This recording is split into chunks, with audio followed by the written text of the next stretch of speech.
Le Canigou, c'est la montagne sacrée des Catalans.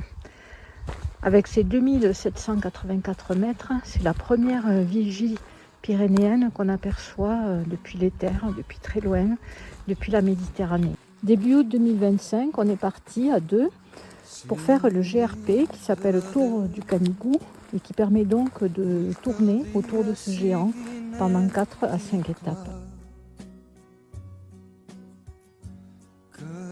Donc aujourd'hui, ce sera une petite étape, puisqu'on va juste monter à l'Estagnol, Col de la Sierra, Bater. Et voilà, parce que je ne suis pas en grande forme, j'ai un gros rhume.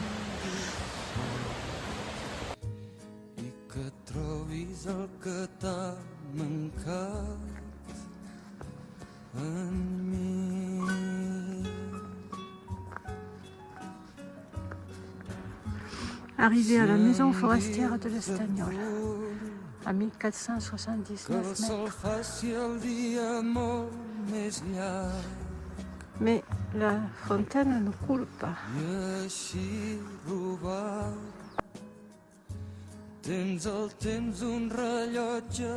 On voit très bien les mines de la Pinouge d'ici.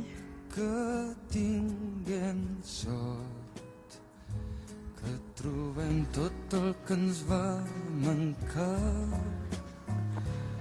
ahir. I així pren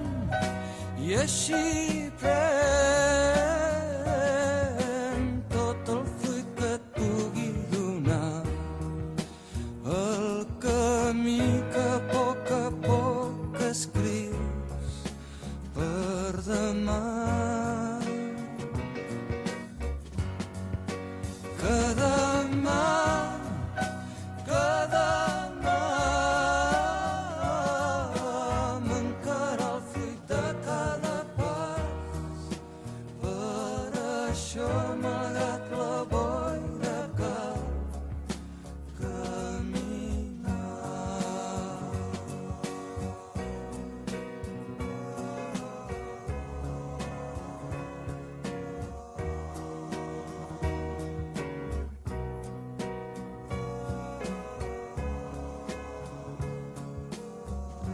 Si vens a mi, no demanis un camí planer,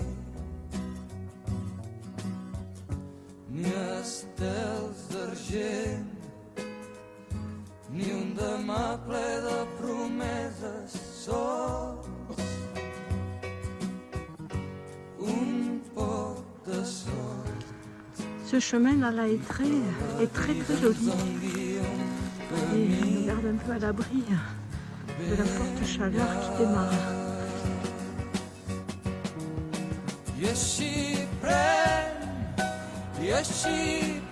Là on voit les baraques d'Elfach, si je prononce correctement, je suis pas sûre. Ils sont donc sous la serre du Roc Nègre. Très beau paysage sauvage.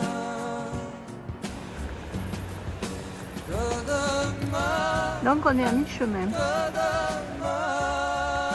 C'est reparti. C'est un peu montagne russe aujourd'hui. Donc là, on redescend. Et puis, on va remonter et on va redescendre. Il y a des êtres absolument remarquables au niveau de la taille des troncs.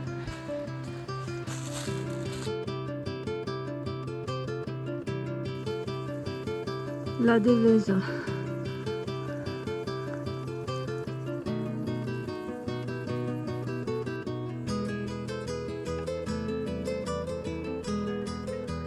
On voit la tour de Bater là-bas.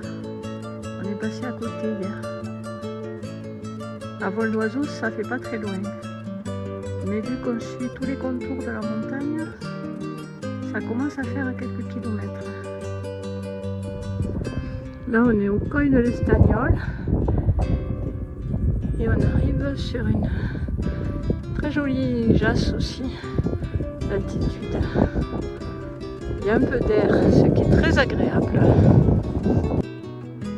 j'imagine que c'est Saint-Guilhem et le refuge que je vois là. Youpi!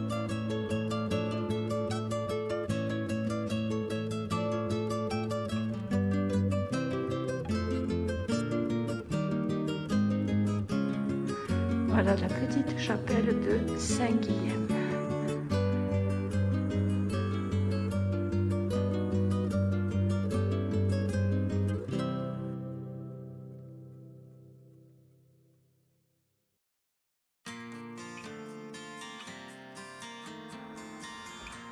Voilà, départ du refuge de Saint-Guilhem vers le refuge de Mariaille.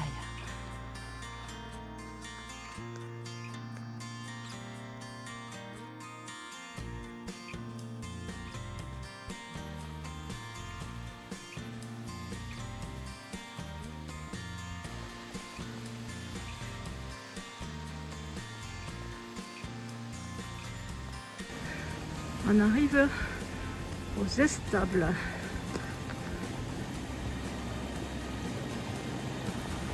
Une belle place de bivouac. Il y a tout ce qu'il faut. On dort là et on repart demain. Allez. C'est nickel, hein, franchement.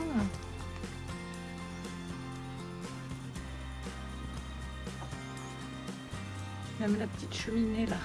1888.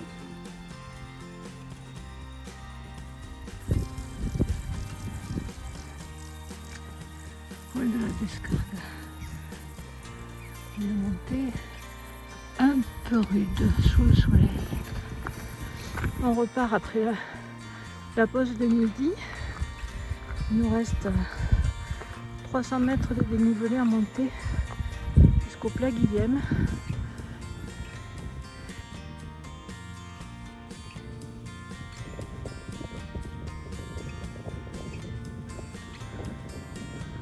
C'est vraiment un très très beau paysage, très différent des jours précédents. On était surtout dans la forêt. Là, c'est vraiment des grands espaces montagnards. C'est très bien balisé.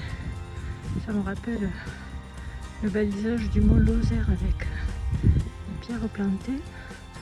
Parce que quand il doit y avoir du brouillard, effectivement, ça ne doit pas être évident de se repérer ici.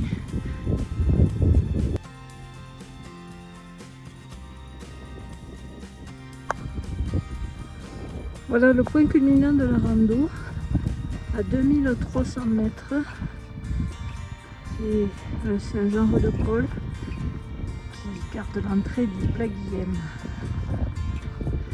Il y a des roches de quartz impressionnantes ici, pour leur taille.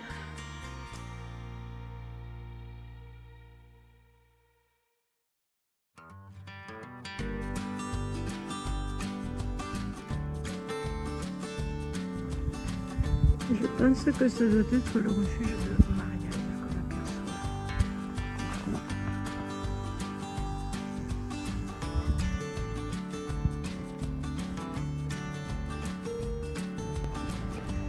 Et là, on a l'ori de la Gypodière. Gypodère. Magnifique arrivée à Mariaille.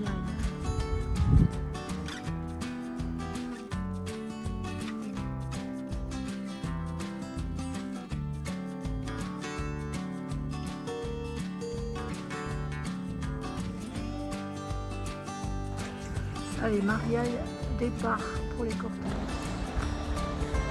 On démarre par un joli sentier en balcon. C'est très agréable dans la fraîcheur. Voilà, on va rester nous sur le GR. Les gens qui vont au pic partiront à droite. Bon, je ne regrette pas d'avoir pris l'option GR aujourd'hui. Mais d'une part, parce que je ne connais pas ce chemin, je vais le découvrir. Puis d'autre part, il y a beaucoup de monde qui va au pic. Et voilà, ça a l'air beaucoup plus tranquille par ici.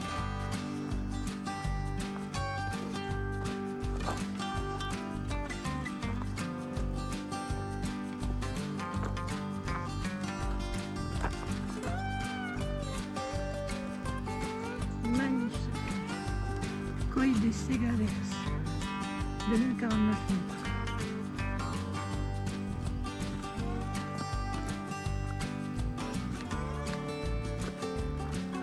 Et voilà la cabane de Bonaig.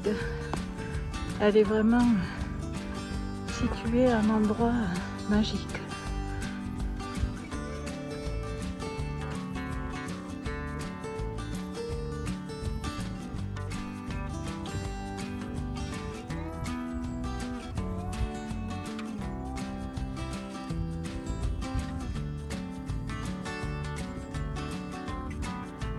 Et voilà l'intérieur de Bonaig.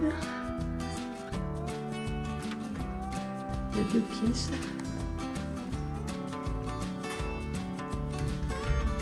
La partie est fermée. Mais c'est déjà bien d'avoir ça, c'est propre. Allez, c'est parti pour 2 heures de montée. La montée depuis la cabane de Bonaig est sacrément raide. Ça y est, j'aperçois le refuge. Mais fou, j'en peux plus de monter. Je la trouve vraiment dure, la montée de cet après-midi. C'est-à-dire qu'il fait bien chaud. Et voilà, j'aperçois le sommet du maître des lieux, le Canigou. Voilà l'étang du Canigou qui est bien enherbé. Et puis le Canigou dans toute sa splendeur. Et voilà, arrivé au dernier refuge, le refuge des Cortalettes. Une très belle vue depuis les Cortalettes, mais les lointains sont complètement voilés. Et apparemment, c'est en raison du très gros incendie qui est encore en cours dans l'Aude.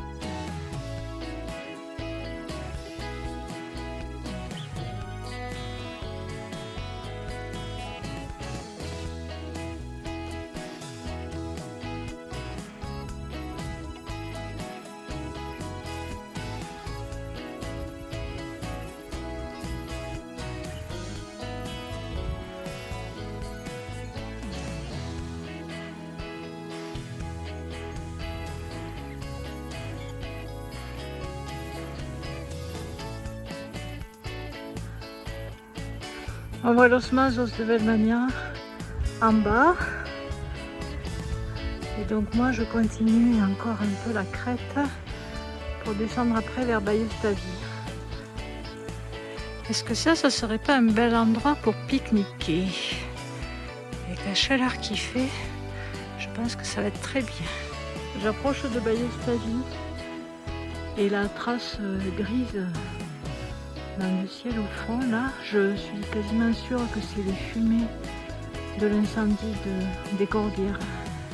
Et voilà, j'arrive à Ballestavi, superbe village catalan, cher à mon cœur.